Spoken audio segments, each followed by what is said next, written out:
What's up sa inyong lahat mga kapareng, at ngayon ay papanoorin po natin ang isang video kung saan yun nga po ang isa po sa mga kalaban ni Mayor Vico sa politika. Although hindi po siya yung kalaban niya sa posisyon sa pagka-mayor. Pero ito papanoorin natin yung kanyang mga pinagsasabi kay Mayor Vico at meron lang akong napuna. No? Ito panoorin natin. May sakit ka na, tutuyain ka pa. Hindi ko alam kung saan nakakuha ng moralidad itong kasama namin. Pero sa kumbento, ang itinuro sa amin, ang mga babae ay dapat igalang at mahalin.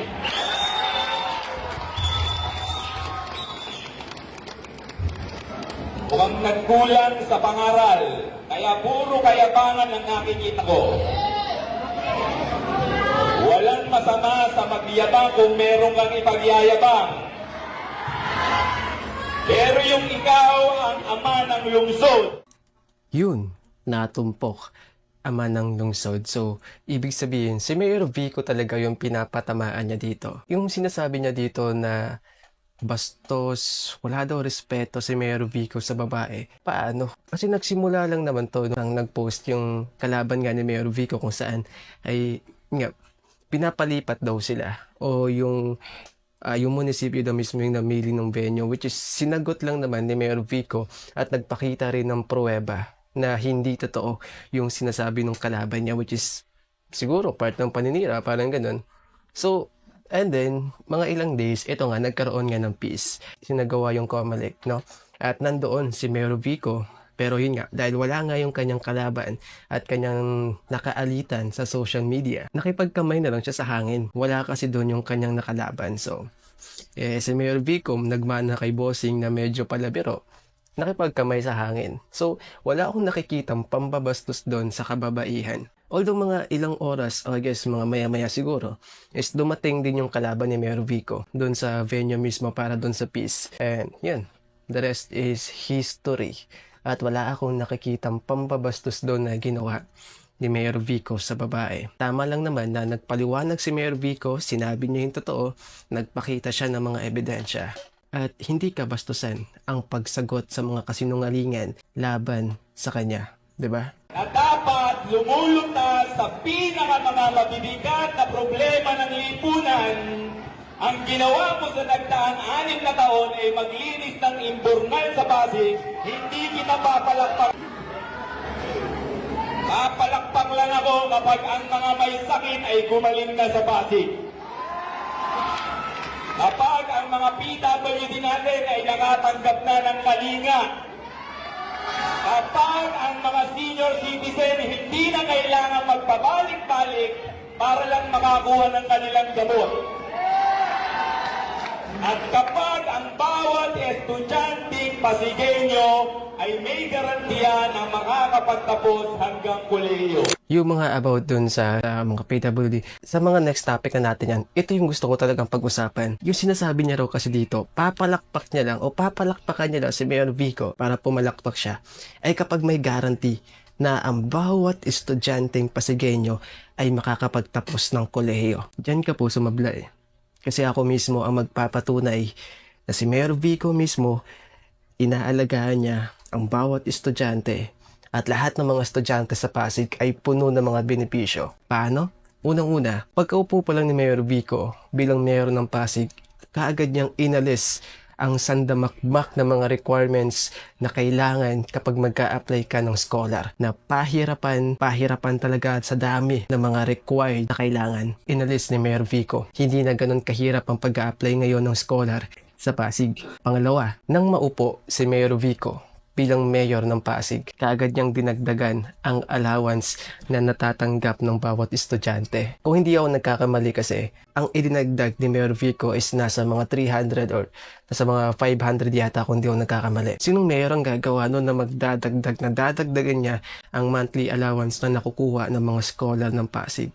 Pangatlo, bawat taon ay padami ng padami ang mga scholar ng Pasig. Bawat taon, tumatanggap ang Pasig ng mga bagong scholar. Lahat ng mga estudyante may pagkakataon na maging scholar ng Pasig. Basta't pag-igihan lang yung pag-aaral, mag-aaral ng mabuti, makakapasok ka sa Pasig City Scholar. Pangapat, eto na. Dati kasi sa mga dating administrasyon ng Pasig bago si Mayor Vico, kung hindi ako nagkakamali, ang required average para makapasok ka na scholar is 90 pataas. Average po yun. Kaya pahirapan po makapasok dati kasi 90 average pataas ang required para makapasok ka sa scholar at hindi ka pa sigurado makakapasok doon kasi dadaan ka pa sa butas ng karayom. At dati, yun nga, pahirapan talaga. Ngayon, nung si Mayor Vico na ang naging mayor, ibinaba niya sa 84 average ang kailangan para makapasok ka ng scholar. So, binibigyan ni Mayor Vico ang lahat ng estudyante na makapasok ng scholar kahit ang average mo ay below 89 hanggang 84. Diba? Hindi mataas ang standard ni Mayor Vico. Hindi porket 84 pataas ang average mo ay wala ka ng karapatang maging scholar ng Pasig. Hindi ganun. Kaya nga ibinaba ni Mayor Vico at dahil dun, mas marami ang nabigyan ng tsansa na makapasok sa scholar ng Pasig. Ewan ko lang kung sa iba ginagawa din yun. Pero basta ako, nung ginawa ni Mayor Vico yun, marami ang nabigyan ng pagkakataon na maging parte ng scholar ng Pasig. Panglima, hindi rin pahirapan para makapasok ka sa scholar. Kasi alam niyo kung bakit. Ang pinagbabasehan nila, kasama na yung average dun. Pero ang pinaka-importante is yung essay na nakalagay doon kung bakit karapat-dapat ka maging scholar ng Pasig.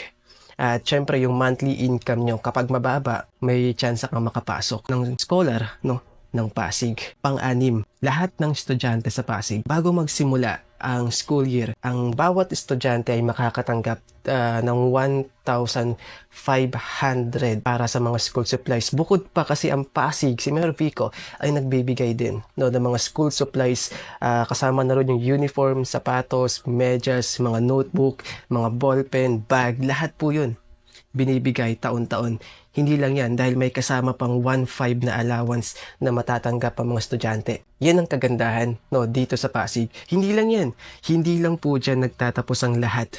Dahil lahat ng estudyante na gagraduate na may honor, kahit na with highest honor, with high, o kahit with honor lang, makakatanggap pa rin po ng allowance galing kay Mayor Vico. Kung hindi ako nagkakamali, ang natanggap namin nun galing kay Mayor Vico is 1,500 kasi gumraduate ako ng senior high with honor kaya nakatanggap kami kay Mayor Vico ng 1,500 kung hindi ako nagkakamali nun. Yun nga, hindi na ako makakatanggap galing kay Mayor Vico kasi sa ibang city ako nag-aaral ng college so hindi na siya sakop ng Pasig kasi kailangan kasi kahit na taga Pasig ka pero kung hindi ka sa Pasig nag-aaral hindi ka makakatanggap ng yun nga, taon-taon na 1,500 sa lahat ng mga estudyante. Bakit ko alam lahat ng yun? Kasi nga po taga Pasig po ako at naging scholar po ako ni Mayor Vico since nung ako kay senior high po. Pagka-graduate ko po ng grade 10 kagad ako nag-apply bilang scholar ng Pasig, nakapasok ako. Kaya alam ko po, kaya ako po nasabi na napakalaki po ng pahalaga ni Mayor Vico sa mga estudyante ng Pasig. Dahil nga po sa mga binibigay na benepisyo at yun nga, yung mga sinabi ko po mula kanina, yun po ang nakukuha ng mga estudyante dito sa Pasig. Even yung mga kaklase ko mula sa iba't ibang lugar kasi yun nga nag-aaral ako sa Marikina. Lahat sila naiingkit. Sana sa Pasig na lang pala sila nakatira. Ako, college ako, magti-third year na next year. Ang natatanggap ko, sa isang taon, 2 beses kaming nakakatanggap ng allowance galing kay Mayor Vico. So, hindi yung monthly. Hindi ganun. Pinagsama-sama na. So, 2 beses sa isang taon. Kumbaga sa college is kada semester makakatanggap. Ganun din po sa lahat mula elementarya, high school, senior high. So, 2 beses pong makakatanggap sa isang taon. Kung bibilangin lahat is nasa 22,000 ang natatanggap po naming mga scholar ng Pasig taon-taon. 11,200 ang natatanggap ko bawat semester.